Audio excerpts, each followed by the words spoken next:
சூரிய பகவான் ஒளிமுகம் காண அங்கு கற்பக தருவின் நெற்றியில் மலரும்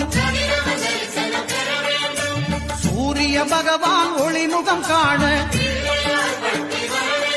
அங்கு கற்பக தருவின் நெற்றியில் மலரும் இருளை விலக்கி உலகை எழுப்பும் ஞாயிறு அங்கே குடியிருப்பான் அவன் ஆனை முகத்தனின் அடியவர் மனத்தில் ஒளியாய் வந்தே கொலுவிருப்பான்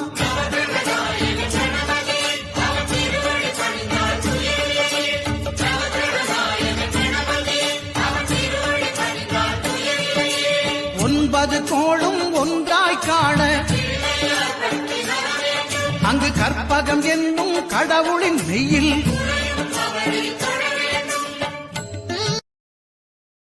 Download ShareChat.